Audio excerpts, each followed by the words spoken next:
ओम नमः सिद्धेभ्यः। ओम नमः सिद्धेभ्यः। ओम नमः सिद्धेभ्यः।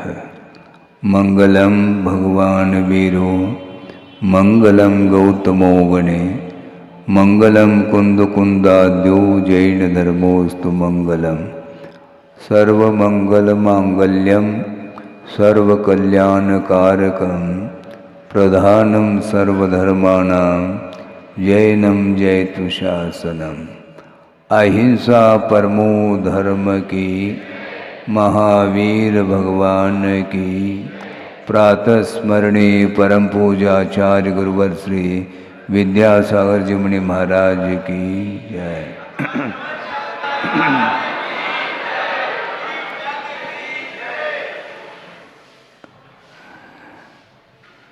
66 दिन तक दिव्य ध्वनि नहीं खिरने का जो कारण था वह स्पष्ट हो चुका है कि गणधर परमेष्टि के अनुपस्थिति में दिव्य ध्वनि नहीं खिरी, क्योंकि दिव्य ध्वनि में जो गूढ़ तत्व आ जाते हैं, उस दिव्य ध्वनि की विराटता, उसकी गहराई को समझने की क्षमता प्रत्येक व्यक्ति के अंदर नहीं हुआ करती। इसलिए दिव्य ध्वनि का श्रवण करके द्वादशांग की रचना करने वाले गणधर हुआ करते हैं, और उस गणधर परमेष्टि के अभाव के कारण ही दिव्य ध्वनि नहीं खिरी थी, और वे इंद्रभूति भगवान के समोर शरण में पहुँचते हैं तो उन्हें पूरा का पूरा वस्तु का क्या स्वरूप है वह भली भांति उन्हें ज्ञात हो जाता है, और वस्तु तत्व का स्वरूप ज्ञात होने के उपरांत फिर वैराग के लिए और कोई भी कारण शेष नहीं रहता। इसलिए वैराग हो करके उन्होंने भगवान को ही साक्षी मान करके दिगंबरत्व को अंगीकार किया, और उसी समय उन्हें विपुलमति मन पर ज्ञान का क्षोभशम हो जाता है, और अनेक रिद्धियों से वो संपन्न हो जाते हैं, और दिव्य ध्वनि प्रारंभ हो जाती, खिरती है, और वह अनक्षरात्मक दिव्य ध्वनि हुआ करती है, वह अक्षरात्मक नहीं होती। और उस दिव्य ध्वनि में अनंत अर्थ समाहित होता है, और उस दिव्य ध्वनि का आधार बना करके गणधर परमेष्टि ने द्वादशांग की रचना की है, जो 12 अंगों में उपलब्ध होता है। किंतु वर्तमान में द्वादशांग आत्मक जो सुत है वह ह्रास को प्राप्त होता हुआ बहुत अल्प मात्रा में श्रुत हम लोगों के सामने उपलब्ध हो जाता है, जो कि वह श्रुत द्वादशांगात्मक जो श्रुत है वह 4 अनुयोगों में विभाजित है। प्रथमान योग, करणान योग, चरणान योग और द्रव्यान योग के रूप में। तो उसका जो विराट रूप है उसका अंत नहीं है, ऐसा भी आगमकारों ने स्पष्ट किया है कि अंतो नत्य सुधीनम कालो थो वयम च दुमेह तन्नवरिशिक्की यौवम जमजर मरणम खयम कुणई। इस प्रकार आचार्य कुंद कुंद की कृति जो पंचास्तिकाय है उसकी टीका करते हुए जयसेन स्वामी ने टीका की है, और उसमें रेफरेंस के रूप में, उद्धरण के रूप में इस कारिका को रखा है। श्रुत का अंत नहीं है, बहुत विराट रूप है वस्तु का स्वरूप। वहाँ तक पहुँचना इसलिए संभव नहीं है क्योंकि परोक्ष ज्ञान के माध्यम से जो भी वस्तु तत्व का बोध होता है वह कुछ ही सीमा को लेकर के हुआ करता है। अनंत अर्थ को अनंत अर्थ को प्रतिपादित करने की क्षमता श्रुत ज्ञान के अंदर नहीं है। और दूसरी बात यह है कि केवली भगवान अथवा तीर्थंकर केवल ज्ञान के माध्यम से समस्त विश्व को एक समय में ही जान लेते हैं। उन्हें समय नहीं लगता है, और समय का अर्थ काल की जो इकाई है उसको समय घोषित किया है। जिस प्रकार पुद्गल द्रव्य की जो इकाई परमाणु है, जो अविभागी पुद्गल परमाणु, उसी प्रकार काल यह उसकी जो इकाई है वह समय के रूप में है। तो एक समय में ही केवल ज्ञान के माध्यम से अनंतानंत जो चराचर पदार्थ हैं, मूर्तामूर्त पदार्थ हैं, उनको एक साथ युगपत अर्थात एक साथ जानने की क्षमता उस केवल ज्ञान में हुआ करती है।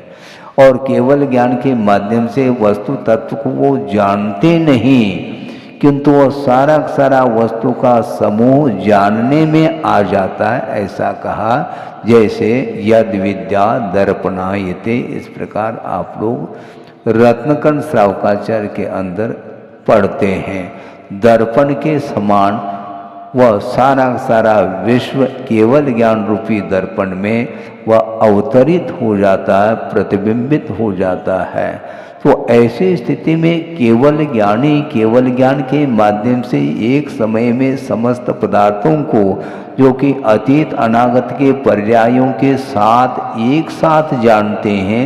इसके उपरांत भी एक विशेष बात यह है कि केवली भगवान केवल ज्ञान के माध्यम से समस्त पदार्थों को जानते हुए भी केवल ज्ञान वस्तु तत्व का प्रतिपादन नहीं कर सकता।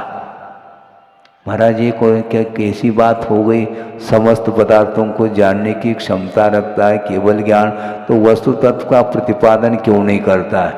क्योंकि वस्तु तत्व का प्रतिपादन जो होता है वो शब्द के आलम्बन से होता है, और केवल ज्ञान शब्दातीत है।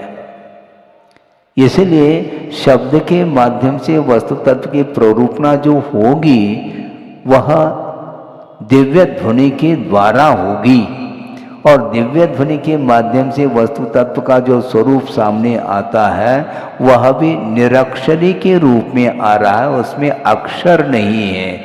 और उस दिव्य ध्वनि का आधार लेकर के उसमें जो सूक्ष्मता गूढ़ता है उसको खोलने का प्रयास गणधर परमेष्टि ने किया, और उस दिव्य ध्वनि के माध्यम से उन्हें जो जानने में आया है वो पूरी पूरी दिव्य ध्वनि द्वादशांग का रूप नहीं ले सकती, जबकि दिव्य ध्वनि का जो अनंतवा अंश है वही द्वादशांग के रूप में समाहित हो जाता है। ऐसा आगमकारों का कहना है।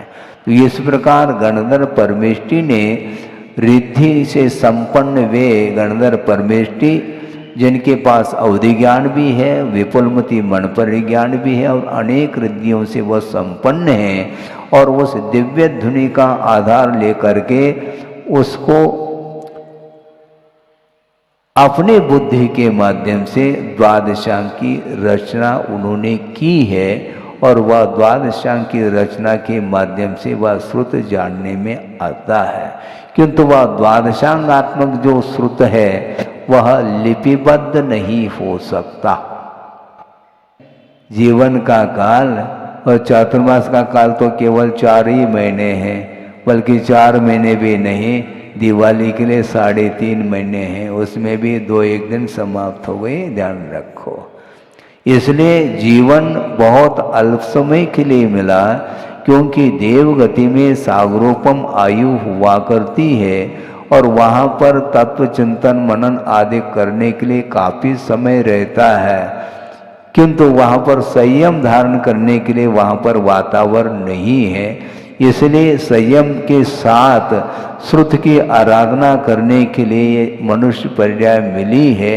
इसलिए सारा का सारा समय विषयों में व्यतीत न करके कम से कम जितना बन सके उतना जिनवाणी की आराधना करने के लिए आप लोगों को समय देना चाहिए। निरंतर आप अपने सांसारिक कार्यक्रमों में लग जाते हैं, क्योंकि वह आपका दायित्व और परिवार पीछे है और उसके निर्वाह के लिए ये सब आवश्यक पड़ जाता है। किंतु धार्मिक जो क्षेत्र है, परमार्थ क्षेत्र में भी थोड़ा सा समय निकाल करके भगवान की पूजन अर्थात प्रभु की पूजा अर्चना अभिषेक आदि के माध्यम से भी और साथ साथ जिनवाणी का श्रवण करना चाहिए और कराना भी चाहिए। कराने के लिए तो अपन बैठे हैं, किंतु हमेशा तो यहाँ पर रह नहीं पाएंगे, क्योंकि आगम की आज्ञा से वह श्रवण विहार करता रहता है। जगह जगह जा कर के वह जिनवाणी का श्रवण आदि करता रहता है, जिसके माध्यम से प्रभावना होती है। उसी प्रकार आप लोगों का भी कर्तव्य है, जिनके पास ज्ञान है वो बैठ करके एक समूह के रूप में जिनवाणी का स्वाध्याय वचनिका आदि कर लेना चाहिए, जिसके माध्यम से परिणामों में उज्ज्वलता आती है। एक ग्रंथ आपके लिए रखा जा रहा है। वैसे देखा जाए कि स्वाध्याय के ये 5 अंग है, वाचना, प्रचना, अनुप्रेक्षा, आमनाय और धर्मोपदेश। तो धर्मोपदेश के रूप में तो आपको लाभ मिल रहा है, किंतु ग्रंथ के आधार से तत्व चर्चा की दृष्टि से वह भी आप लोगों तक वह ज्ञान पहुंच जाए, इस उद्देश्य को लेकर के एक ग्रंथ सोचा है कि स्वामी कार्तिक्यान प्रेक्षा है।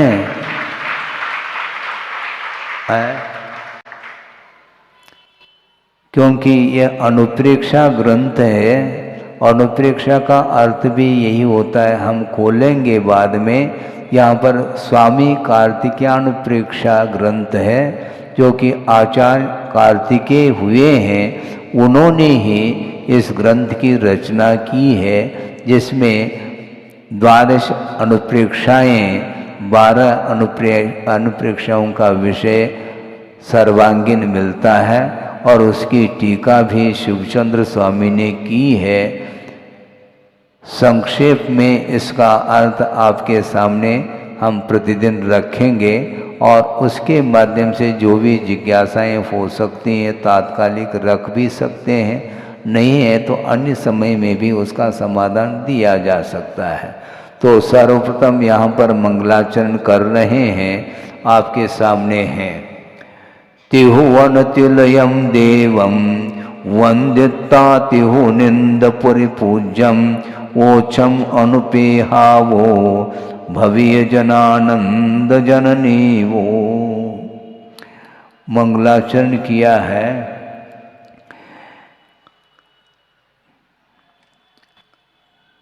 देवम वंदिता, वीतराग जो देव हुआ करते हैं, जो 18 दोषों से रहित होते हैं, सर्वज्ञ होते हैं और हितोपदेशी होते हैं, उनके लिए नमस्कार करके। वे कैसे हैं? तिहुवन तिलयम कहा। जिस प्रकार यह शरीर है जिसमें 8 अंग हुआ करते हैं, तो उसमें सबसे उत्तमांग कौन सा होता है? मस्तिष्क होता है? उसमें आप तिलक लगाते हैं, वह श्रेष्ठ अंग माना जाता है 8 अंगों में, इसलिए उसको तिलक बोलते हैं। 8 अंगों में जो श्रेष्ठ होता है उसी को तिलक की संज्ञा दी गई है। और आप लोग मंदिर में जा करके तिलक लगा लेते हैं, लगाते कि नहीं? उसी प्रकार तिहुवन तिलयम, 3 लोक में भगवान आप श्रेष्ठ हैं, तिलक के समान हैं। 3 लोक के नाथ हैं, तीर्थंकर हैं, मोक्ष मार्ग के नेता भी हैं। और कौन कौन से आपके लिए विशेषण लगा दिया जाए, सब कम हैं। इसलिए 3 लोक में आप तिलक के समान श्रेष्ठ हैं और त्रिभुवनिंद परिपूज्यम, 3 लोक के इंद्रों के द्वारा आप पूजित हैं। 100 इंद्र हुआ करते हैं, उसमें प्रति इंद्र भी समाहित हैं। द्रव्य संग्रह आदि ग्रंथों में उल्लेख आता है कि भवनालय 40, विंतर देवान होंति 32, कप्पामर 24, चंदो सूरो नरो तिरियो। इस प्रकार ये 100 इंद्रों की संख्या है, इसमें प्रति इंद्र भी शामिल है। इस प्रकार त्रिभुवनेन्द्र परिपूज्यम अर्थात 3 लोक में जितने भी इंद्र हैं उनके द्वारा जिनके चरण कमल पूजित हैं, परिपूज्यम ऐसा कहा है। तो इस प्रकार देवादिदेव वीतराग जो देव हैं, तीर्थंकर हैं, उनको नमस्कार करके वो छम अनुपे हाओ, मैं अनुप्रेक्षा का कथन करूंगा। अनुप्रेक्षा का अर्थ है पुनर्चिंतनम, मुहुर्मुहुर चिंतनम इति अनुप्रेक्षा ऐसा कहा। किसी एक विषय को लेकर के हम बार बार चिंतन करते हैं तो वह वस्तु तत्व का सर्वांगीण बोध हो जाता है क्षोभशम के माध्यम से। इसलिए ये 12 अनुप्रेक्षाएं हैं। अनित्य, अशरण, संसार, एकत्व, अन्यत्व, असिजत्व और आश्रव, संवर, निद्रा और बोधि, दुर्लभ और धर्म, इस प्रकार 12 अनुप्रेक्षाओं का वर्णन करूंगा। वो अनुप्रेक्षाएं कैसे हैं? भवीय जनानंद जननी, वो ऐसा कहा। जो भव्य जीव हैं, जिन्हें भविष्य में सिद्धत्व की उपलब्धि होती है, हो सकती है, जिनके अंदर योग्यता है, उनको भव्य ऐसा कहा है।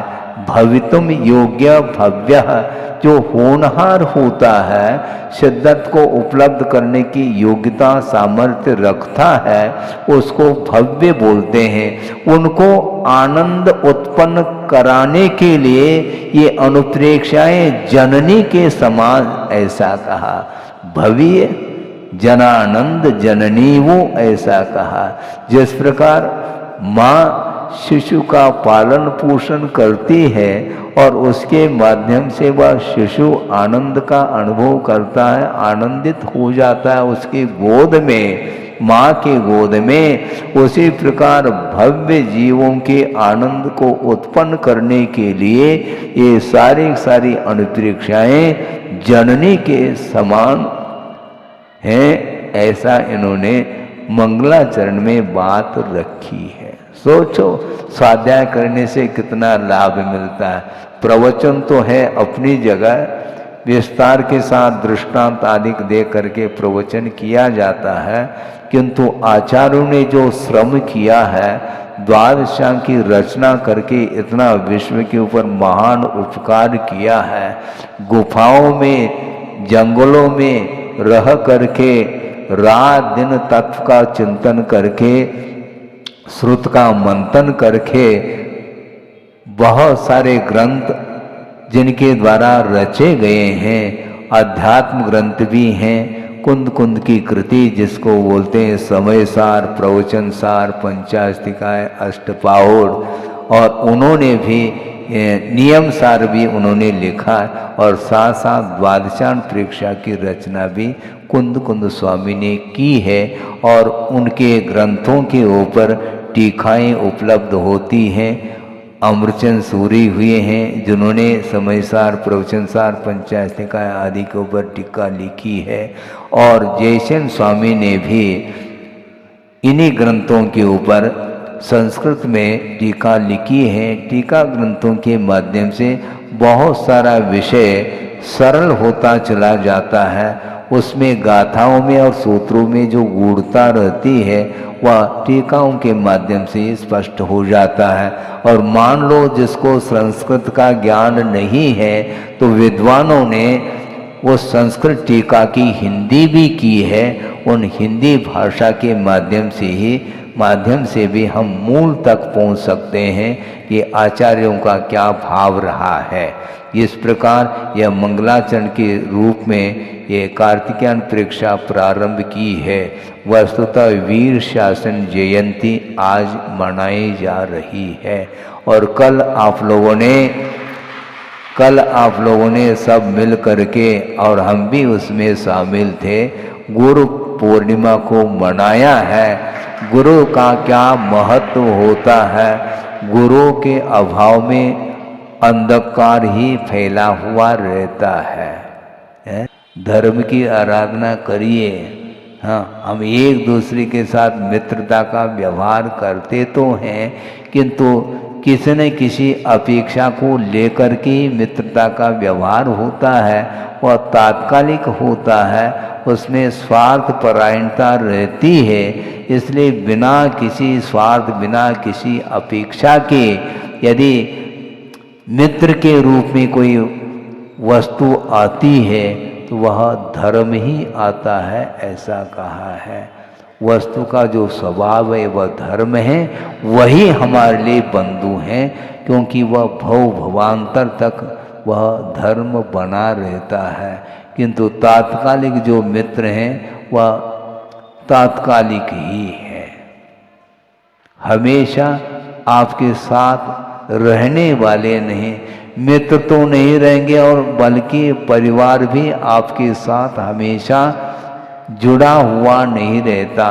कभी भी किसी भी घड़ी कोई भी परिवार का सदस्य अवसान को प्राप्त होता है तो फिर आप रोते रहो, कुछ भी करते रहो, गया इन्हें वह गया, वह वापस लौट करके उस घर में नहीं आ सकता। यदि आ सकता है तो वह पुनः नया जीवन ले करके आपके घर में वह उत्पन्न हो सकता है, इसमें दो मत नहीं। किंतु वह पुराना ही व्यक्ति है, किंतु अवस्था बदल गई है। मान लो पिता का जीव आ गया है, वही पैदा हो गया। जो पुत्र था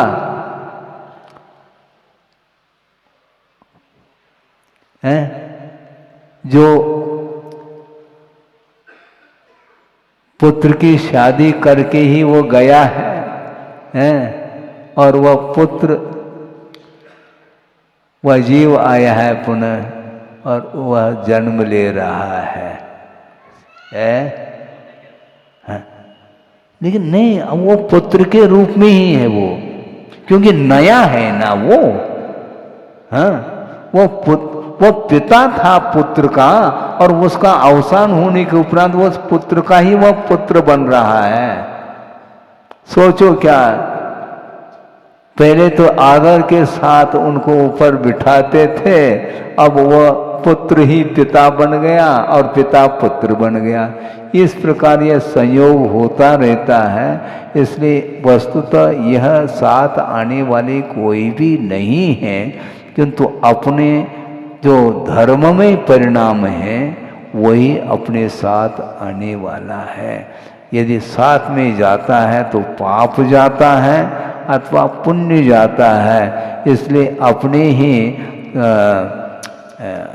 उसको क्या बोलते हैं, पवित्र परिणामों के माध्यम से धर्म का अर्जन किया जाता है, पुण्य का अर्जन किया जाता है, तो वह साथ जाता है, यहाँ तक साथ जाता है कि आपको मुक्ति तक दिलाने में वही सामर्थ्य रखता है। इस प्रकार कर्मों का आश्रव जो हो रहा है उसको रोकने में यदि कोई साधनभूत सामग्री है तो वह अनुप्रेक्षाएं हैं, 12 अनुप्रेक्षाएं, उसके माध्यम से कर्म का निरोध होता है। आश्रव निरोध संवर एक जो सूत्र आता है, वह संवर जो होता है उसमें अनुप्रेक्षा अपने आप में बहुत महत्वपूर्ण स्थान उनका है। इस प्रकार यह मंगलाचरण के माध्यम से विषय प्रारंभ किया है। आपको समझ में आ रहा है? प्रवचन से ज़्यादा कुछ है क्या इसमें? वही प्रवचन ही है। धर्मोपदेश में और इस वाचना में और नई नई बातें अपने को पढ़ने को सुनने को मिलती है। इसलिए बड़ी आस्था के साथ, बहुमान के साथ, भक्ति के साथ इस स्वाध्याय को प्रत्येक व्यक्ति को कर लेना चाहिए और समय समय पर जो भी जिज्ञासाएं होंगी उसका समाधान भी दिया जा सकता है। इतना ही पर्याप्त है। अहिंसा परमो धर्म की जय। अहिंसा परमो धर्म की। महावीर भगवान की। प्रातः स्मरणे परम पूज्याचार्य गुरुवर श्री विद्यासागर जी मुनि महाराज जी की जय।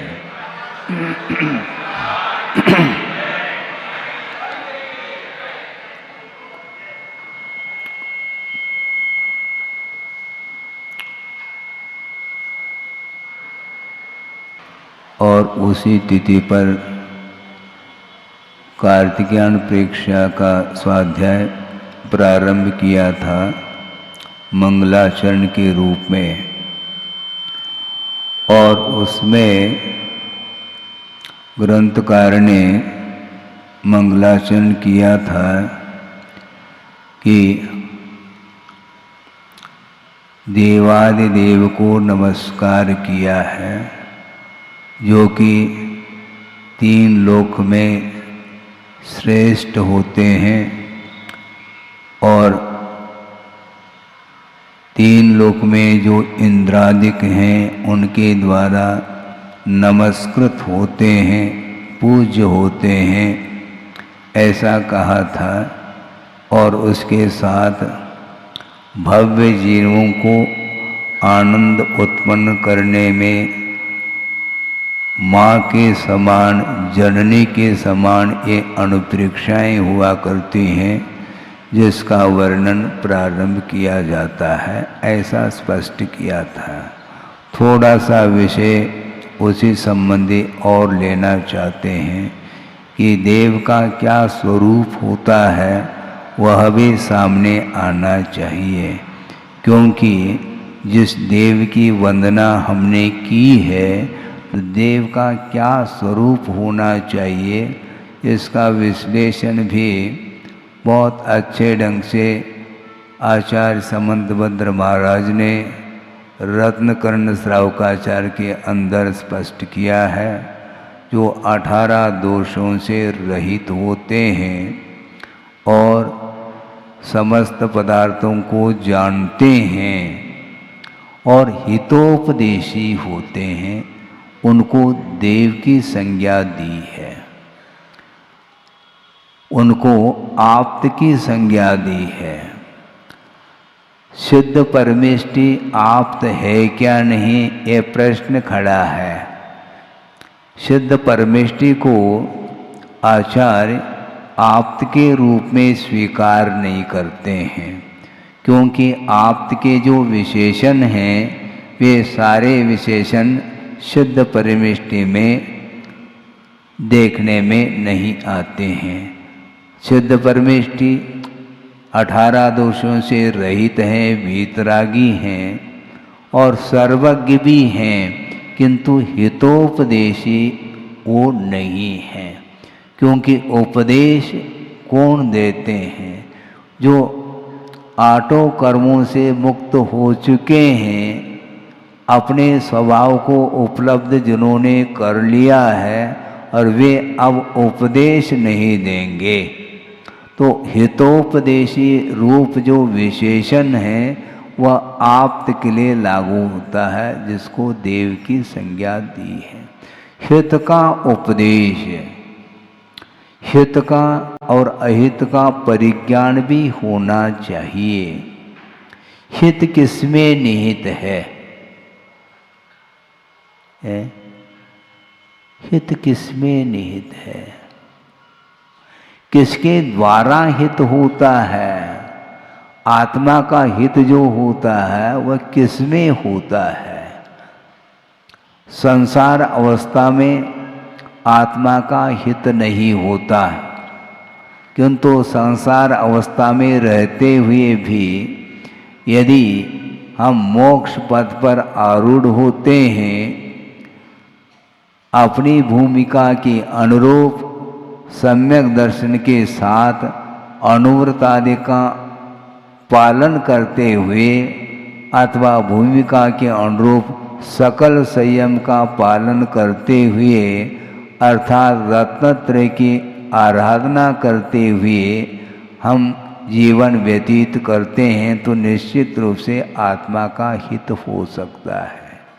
उसके बिना आत्महित के लिए और कोई भी साधन नहीं है, क्योंकि अहितकारी यदि कोई वस्तु है वह कौन सी वस्तु है? आत्म के अहित विषय कषाय। आत्मा के लिए अहित करने वाले कौन से विषय हैं? तो पंचेंद्रिय के विषय और कषाय, इसके माध्यम से ही आत्मा का अहित होता आ रहा है और अनंत काल से वह आत्मा का हित नहीं हो पाया। इसमें एक ही कारण है कि पंचेंद्रिय के विषय और कषाय, इसके माध्यम से कभी भी आत्मा का उत्थान संभव नहीं है। यह गाढ़ श्रद्धान हो जाना चाहिए। कभी कभी विचार करने में ये बात आती है, मन में विकल्प बार बार उत्पन्न होते हैं कि ये अनंत काल व्यतीत हुआ है और जो आत्मा के लिए अहितकारी वस्तु हैं उन्हीं का आश्रय लेता है संसारी प्राणी, उसी का आलम्बन लेता है जैसे उसके माध्यम से कहीं हित हो रहा हो। वो सारे सारे अहितकारी वस्तु हैं, एक नहीं दो नहीं पांचों इंद्रियों के जो विषय हैं वे कभी भी आत्मा के हित में सहकारी सिद्ध नहीं हो सकते। और ये सारे सारे विषय और विषयों की ओर जब दृष्टि जाती है तो उसी को लेकर के आत्मा में काषायिक परिणति भी उत्पन्न होती है। कषाय क्रोधादिक जो कषाय उत्पन्न होते हैं उसमें निश्चित रूप से बाहरी जो पदार्थ है वह पांच इंद्रियों के विषय के रूप में वह पदार्थ उपस्थित होता है, उसको ले करके ही क्रोधादिक भाव जागृत होते हैं और उसके माध्यम से आत्मा का अहित होता है। तो आत्म के अहित विषय कषाय इनमें मेरी परिणत न जाए। कह तो रहे इसमें परिणति हमारी नहीं होनी चाहिए, लेकिन चाहिए करने से काम नहीं चलने वाला। उस रूप परिणमन कर कौन रहा है? स्वयं आत्मा ही उस रूप परिणमन कर जाता है, रागादिक भाव रूप। रागादिक भावों का होना अलग वस्तु, किंतु रागादिक भाव जो कर रहा है तो वह आत्मा का स्वभाव नहीं है, यह स्पष्ट किया है।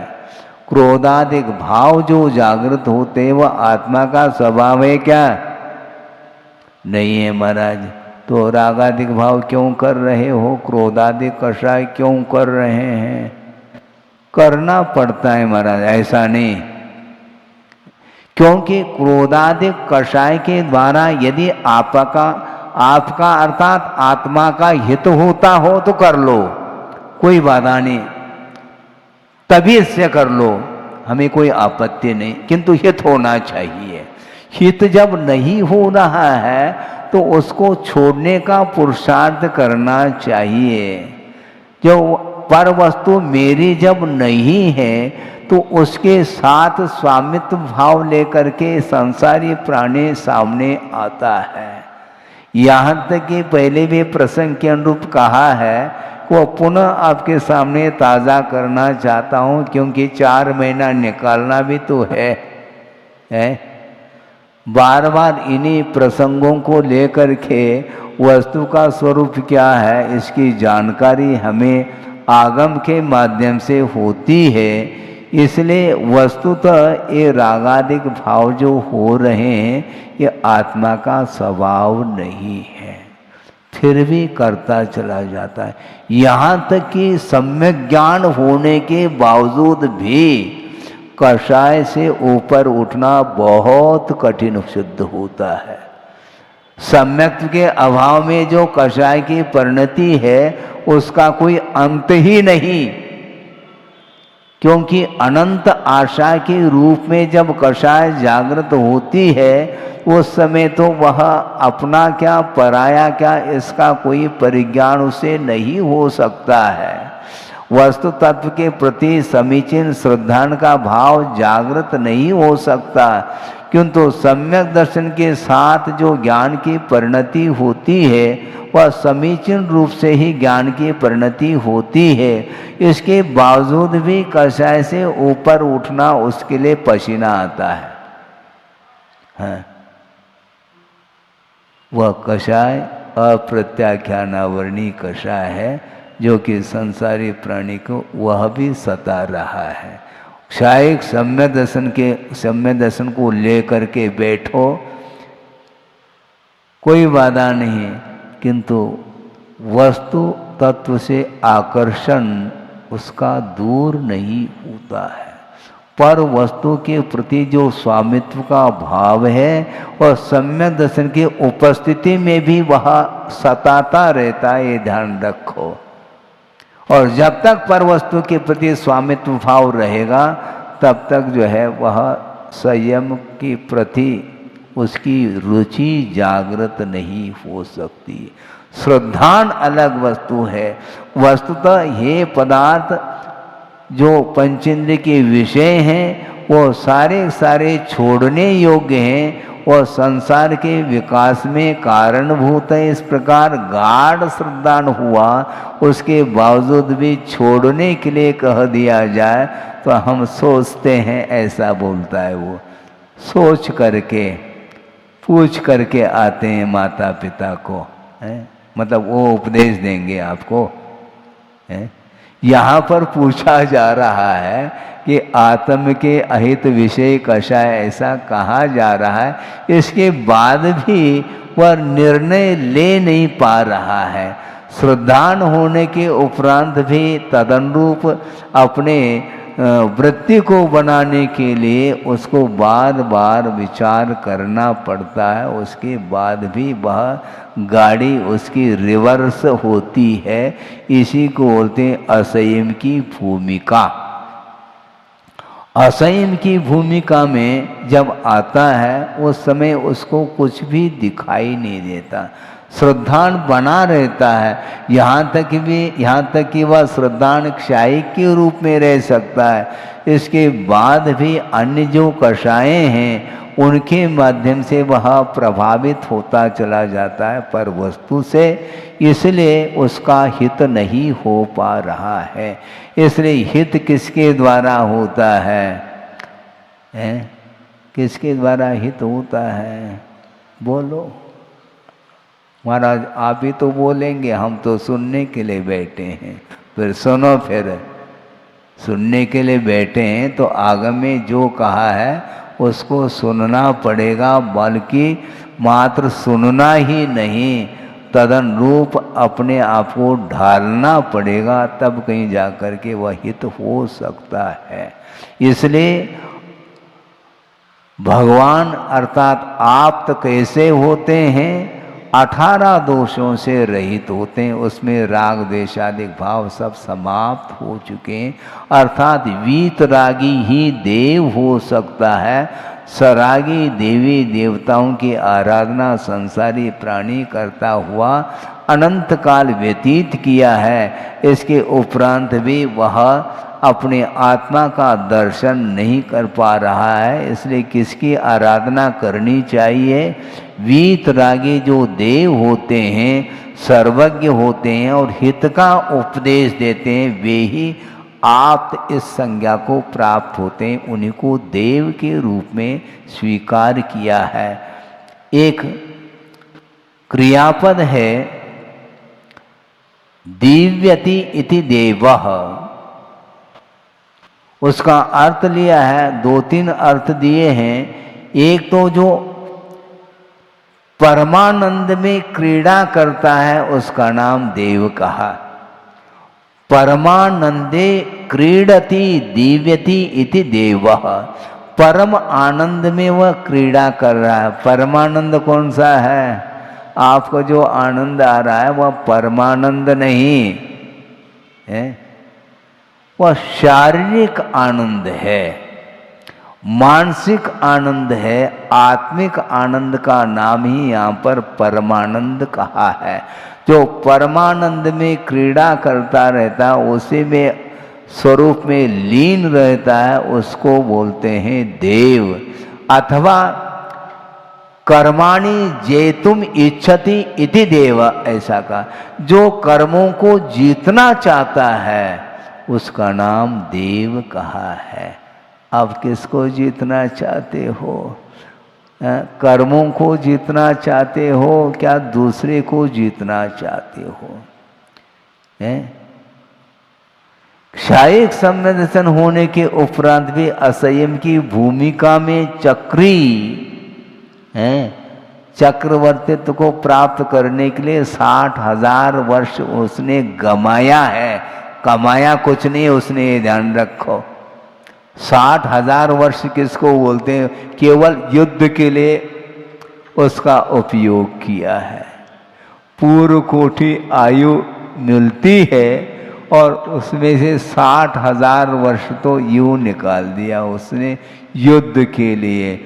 6 खंड के ऊपर स्वामित्व प्राप्त करने के लिए उसने समय का दुरुपयोग कर लिया। इसी को बोलते हैं समय का दुरुपयोग है। समय का सदुपयोग कैसा होता है महाराज, ये भी तो बताओ, ताकि हम समय का सदुपयोग कर लें। समय का सदुपयोग करना बहुत कठिन है, वो करने नहीं देता। कौन? मोह, विषय और कषाय के कारण समय का दुरुपयोग होता है, सदुपयोग नहीं हो पाता। समय मिला है,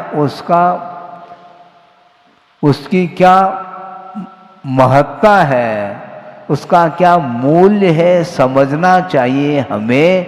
क्योंकि आचार्यों ने ये कहा है कि संयम के बल से प्रति समय श्रवण असंख्यात गुणी निर्जना करता है, स्वाध्याय के माध्यम से अथवा तप के माध्यम से। तपसा निर्जरा च, सूत्र तो आता है भाद्रपद में, तत्वा सूत्र का पाठ करते हैं। तप के माध्यम से असंख्यात कर्मों की निर्जना कर लेता है एक समय में। सोचो, विचार करो। और इस प्रकार घंटों हम जो है तत्व चर्चा से हट करके अन्य कार्यों में लग जाएंगे तो कभी भी आश्रव रुकने वाला नहीं। और आश्रव का निरोध का नाम संवर कहा है।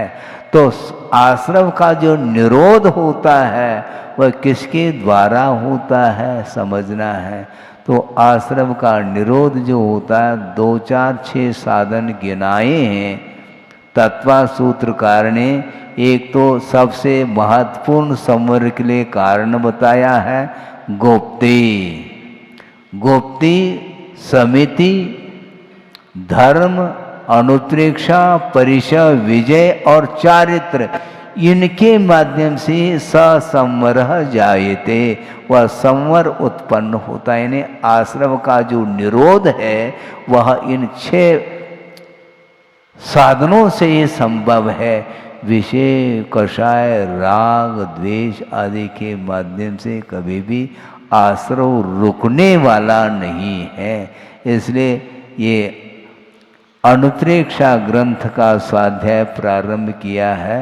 इसको अच्छे ढंग से आप लोगों को सुनना है, मात्र सुनना नहीं, गुणना भी है, यानी अनुकरण करना है। बड़ा आश्चर्य लगता है, विस्मय होता है। आचार्यों ने आत्म साधना करते हुए हम लोगों के लिए इस प्रकार के आगम की रचना करके सामने रखा और वो चले गए। इसके उपरांत भी उस आगम को खोल करके पढ़ने की भी रुचि जिसके अंदर जागृत नहीं होती है, तो उसके लिए हम क्या कर सकते हैं? कहाँ तक समझाया जा सकता है। समझाने की एक सीमा होती है, वहाँ तक समझाना चाहिए। और कर्तव्य की दृष्टि से बार बार भी यदि समझाना पड़े तो हमें कोई आपत्ति नहीं है, क्योंकि उसके माध्यम से स्वाध्याय स्वयं का भी होता रहता है। हाँ, डॉक्टर है और पेशेंट है, और डॉक्टर बने काहे के लिए? फिर पेशेंट आएगा तो ट्रीटमेंट तो अपने को करना ही है, और वह इलाज प्रारंभ कर देता है। मान लो उसमें सफलता यदि नहीं मिलती है तो वह सोच लेता है कुछ और औषधि आदि में परिवर्तन करके, करना ही पड़ता है। उसके बिना जब तक वह रोग निष्कासित न हो तब तक ये ट्रीटमेंट चलेगा। उसी प्रकार जब तक मुक्ति नहीं मिलेगी तब तक हमें ट्रीटमेंट की आवश्यकता है, पूर्णायु की आवश्यकता है। पूर्ण आयु जीना चाहो तो ट्रीटमेंट करो। उसी प्रकार जब तक मुक्ति नहीं मिलेगी तब तक अनुप्रेक्षा का आलम्बन हमें निरंतर लेना है, क्योंकि भवी जनानंद जननी, वो ऐसा कहा है। भव्य जीवों के आत्मिक सुख के लिए वह कारणभूत है, वो अनुप्रेक्षा, इसलिए उसको जननी की उपमा दी है। जिस प्रकार जननी अर्थात माँ शिशु का पालन पोषण करती है और उस शिशु को आनंद आ जाता है, उसी प्रकार इन अनुप्रेक्षाओं के माध्यम से निरंतर वह चिंतन करता रहता है। श्रवण अथवा वृत्ति आदि उसके माध्यम से उन्हें संवर के लिए एक साधन उपस्थित हो जाता है। ये दुनिया भर के चिंतन तो संसारी प्राणी करता है, और चिंतन करते करते वह चिंता में मग्न हो सकता है, किंतु उससे संवर नहीं होगा, क्योंकि वह अनुप्रेक्षा नहीं मानी जाती। उस चिंता के माध्यम से वह आश्रव ही निरंतर करता चला जाता है, और आश्रव के निरोध में जो सहायक हो उसी का नाम संवर कहा। वह अनुप्रेक्षा आपके सामने रखी है। इसलिए अपने को बहुत व्यवस्थित ढंग से चिंतन करने की आवश्यकता है, और चिंतन की निरंतरता चाहिए, कंटिन्यू, बीच में गैप नहीं होना चाहिए, हमेशा उस ओर ध्यान रहना चाहिए। महाराज ये प्रतिदिन वही हमें बात समझ में नहीं आती, आपको समझ में आएगी भी नहीं, इतना आसान नहीं है, बहुत कठिन है ये। शिकायत पहले बहुत आती थी, अभी भी फिर से शिकायत आ सकती है। बीच में थोड़ी सी शिकायत बंद जैसे हो गई थी, फिर चालू हो जाती हो। क्या शिकायत महाराज बता तो दो, वो आप की तो शिकायत है, हैं? चोखा लगाते हैं आप लोग और पड़गान कर लेते हैं। महाराज इतने दिन हो गए हैं, लेकिन महाराज का आहार नहीं हो पा रहा है। अच्छा, किसी भी महाराज का नहीं हुआ? नहीं हुआ महाराज। किसका हुआ? छुल्लक जी का हुआ। आ गया। अब क्या करोगे? छुल्लक जी का आहार हुआ, और उसके उपरांत कालांतर में कुछ दिन व्यतीत होने के उपरांत मुनि महाराज का हुआ, लेकिन छोटे महाराज का हुआ है। महाराज ये इसका अंत है क्या? छोटे महाराज का हुआ। अच्छा, छोटे महाराज को आपने परिक्रमा दी है कि नहीं? दी है महाराज। तो कितनी दी? 3 दी कि एक ही दे दी? क्योंकि छोटे हैं ना, छोटे हैं तो एक परिक्रमा दी होगी शायद। फिर नहीं महाराज हमने 3 दे दे। 3 क्यों दे दी मुझे बताओ, जब छोटे हैं तो? अरे छोटे बड़े की परिकल्पना छोड़ो, मुनि महाराज तो मुनि महाराज होते हैं, चाहे वो यही तो समस्या है। जूनियरिटी और सीनियरिटी को ध्यान मत दो, निर्ग्रंथ अवस्था है, दिगंबरत्व है, वो जिनलिंग है, ये ध्यान रखो। जिनेंद्र भगवान ने भी उस लिंग को अपनाया था, उसको अंगीकार किया था, उसके माध्यम से उन्हें केवल ज्ञान उत्पन्न हुआ है। इसलिए छोटे बड़े की परिकल्पना छोड़ करके आप आहार दान दो। नवधा भक्ति करेंगे तो पूजन नहीं करोगे, छोटे हैं इसलिए अर्घ चढ़ा दो, बड़े आ गए तो जय माला के साथ। ऐसा होता है? ऐसा कुछ भी नहीं होता। पहली बार बोल रहा हूँ, नया विषय चाहिए आपके लिए, इसलिए बोल रहा हूँ। ये होता है, ये नहीं होना चाहिए। बल्कि जो जूनियर है वह सीनियर से पहले मुक्त हो सकता है। पहले भी कहा था हमने, ये ध्यान रखो। हाँ, साधना करते करते जिस श्रमण के लिए एक पूर्व कोटि व्यतीत हुआ है, इसके बाद में केवल ज्ञान नहीं हो पाया, और एक 8 साल अंतर्मुक्त के उपरांत जिनने रत्नत्रय को अंगीकार कर लिया और अंतर्मूर्त में केवल ज्ञान प्राप्त कर ली, तो कौन जूनियर और कौन सीनियर आपको समझना है। कौन जूनियर मुझे बताओ, कौन सीनियर है? 8 साल का बालक केवल ज्ञान प्राप्त कर ली, और जो सीनियर श्रमण हैं उनके चरणों में नतमस्तक हो रहे हैं। नहीं होना चाहिए कि मैं सीनियर हूँ, बैठो शांति से, तुम्हें केवल ज्ञान नहीं होना। ये जूनियरिटी सीनियरिटी, इससे ऊपर उठना है हमें। ये सारे बाहरी जो कुछ भी वृत्ति है उसको गौण करना पड़ेगा। व्यवहार का मैं निषेध कर रहा हूँ ऐसा नहीं, किंतु व्यवहार के समय पर व्यवहार करो, किंतु निरंतर व्यवहार में ही उलझते चले जाएंगे तो कभी भी न कल्याण हुआ न होगा। शुभूति कथा नहीं हम सुनाना चाहते, आपने तो कई बार कथा पढ़ी होगी। उनके पास कुछ भी ज्ञान नहीं था, नाम मात्र का ज्ञान था, किंतु गुरु हैरान हो गए उनको समझाते समझाते समझाते, किंतु सूक्ष्म था नहीं। किंतु गुरु ने सोचा कोई वादा नहीं, इसका कल्याण तो होगा, क्योंकि गुरु को छोड़ करके अन्यत्र नहीं जा रहा है। गुरु को छोड़ करके वह अन्यत्र जाना नहीं चाहता, इतना ही पर्याप्त है। इसी का नाम समर्पण है। शास्त्र ज्ञान नहीं, कोई वादा नहीं, किंतु गुरु जो कहते हैं उसको उसका अनुकरण करता है, आज्ञा का पालन करता है, तो केवल ज्ञान ले लेता। और ऐसे ही हुआ, केवल ज्ञान हो गया और गुरु रह गए और चेला ऊपर उठ गया। और गुरु केवल ज्ञान की आराधना कर रहे हैं। धन्य है उसकी साधना। निरंतर मैं साधना करता रहा, किंतु छलांग उसने ले लिया शिष्य हो करके भी। इसलिए गुरु और शिष्य व्यवहार की भूमिका में है। इसका न महत्व घटाया जा रहा है, न इसका महत्व घट सकता है, किंतु हमेशा जो है ना अपने आप को मैं बड़ा मैं छोटा इस प्रकार का भाव रखता है, कभी भी वह कल्याण नहीं कर सकता है।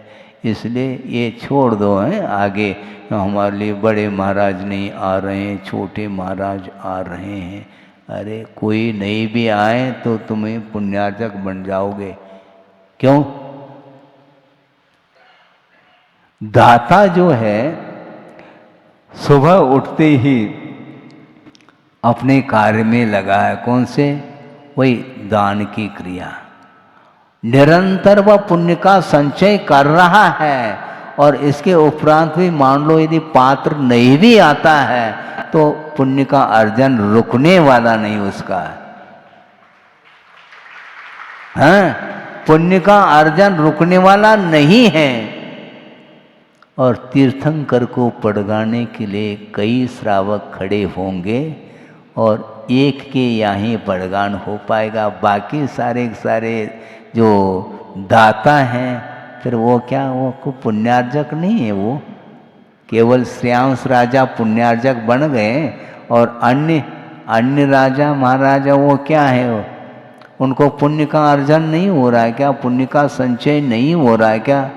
सॉलिड पुण्य का संचय होगा, क्योंकि कृत है, कारित है, अनुमोदन है, मन वचन और काय, ये सारे लग जाते हैं। इसलिए पुण्य के संचय करने के लिए बहुत सारे साधन हैं। इसलिए कभी भी निराशता का अनुभव नहीं करना चाहिए, उदासता का अनुभव नहीं करना चाहिए। हाँ, यदि उदासीनता का अनुभव करना चाहो तो एक विवक्षा से वो ठीक है, संसार से उदासीनता होनी चाहिए है? अपने मन के अनुकूल नहीं हुआ तो निराश है, ऐसा नहीं। हमें वैराग्यमय जीवन बनाना है, इसलिए निरंतर आपके परिणाम आपके अधीन हैं। बिल्कुल उज्जवल परिणामों को हमें बनाए रखना है, क्योंकि निरंतर आश्रय हमने प्रभु और गुरु का लिया है, तो हमारा अहित थोड़ी होने वाला है, नहीं हो सकता। किंतु इतना साहस और धैर्य आदि होना चाहिए।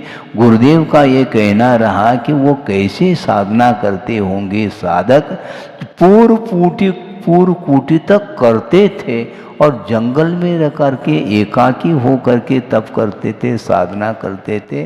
और अपने लिए साधना करने के लिए थोड़ा सा समय है, और उसमें भी हम यदि आकुल व्याकुल हो जाएं तो काम चलने वाला नहीं है।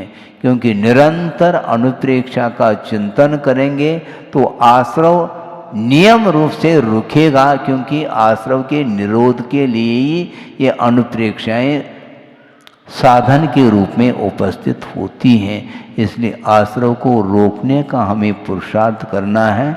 और ये द्वादशान प्रेक्षा कार्तिकान प्रेक्षा लगाई जा रही है, और कल के बाद निरंतर ये स्वाध्याय चलता चला जाएगा। और स्वाध्याय के लिए ज़्यादा समय देना चाहिए। और जो भी आपके क्या औपचारिकताएं अब स्वाध्याय के बाद करो, क्योंकि स्वाध्याय के बाद थोड़ी जनता भी रहती है। स्वाध्याय जब प्रारंभ करते हैं उस समय उपस्थिति भी कम रहती है, इसलिए ये इस ढंग से भी किया जा सकता है। एक पूर्वानुपूर्वी, एक पश्चातानुपूर्वी, बाद में कार्य कर सकते हैं। पहले आते ही अपन स्वाध्याय प्रारंभ कर लें। मंगलाचरण तो हम ही कर लेंगे ना, दूसरे को मंगलाचरण कराने की कोई आवश्यकता है ही नहीं। हाँ, प्रवचन आदि के अपेक्षा से अलग है, कोई नैमित्तिक जो कार्यक्रम है वो अलग है, किंतु स्वाध्याय के रूप में रखें। उसके उपरांत भी जो भी शेष समय रहता है उस समय जिनवाणी स्तुति और गुरु की पूजा अर्चन आदि करके इसको समापन किया जा सकता है। इस प्रकार एकाग्र चित्त हो करके आप जिनवान की आराधना करेंगे तो निश्चित रूप से कर्मों की निर्जरा निरंतर होती रहेगी। इसमें किसी भी प्रकार से कोई भी विकल्प आदि न करें। उनकी ज़्यादा निर्जरा हो रही, हमारी कम हो रही, अरे हो रही क्या नहीं हो रही है, होना चाहिए। कम और ज़्यादा कहेंगे तो आश्रव और होगा। जहाँ कंपेयर करने की बात आती है तो उसमें आश्रव की मात्रा बढ़ेगी और निर्जरा की मात्रा घटेगी। इसलिए इनको कितनी निर्जरा हो रही है, हमारी कितनी निर्जरा। अरे कर्मों की निर्जरा करना, उनके कर्मों की निर्जरा तुम्हारे द्वारा नहीं होगी, तुम्हारे परिणाम के द्वारा कर्मों की निर्जरा होगी ना। सारे पेपर लिख रहे हैं, कौन क्या लिख रहा है उसको जब देखोगे तो समय निकल जाएगा, तुम्हारा पेपर अधूरा रह जाएगा। ऐसा हमें करना भी नहीं है। इसलिए निरंतर ये समय मिला है, इसका सदुपयोग करते हुए अपने को धर्म ध्यान करना चाहिए। उसके माध्यम से आश्रय और बंध से हम ऊपर उठ सकते हैं। अहिंसा परमो धर्म की जय।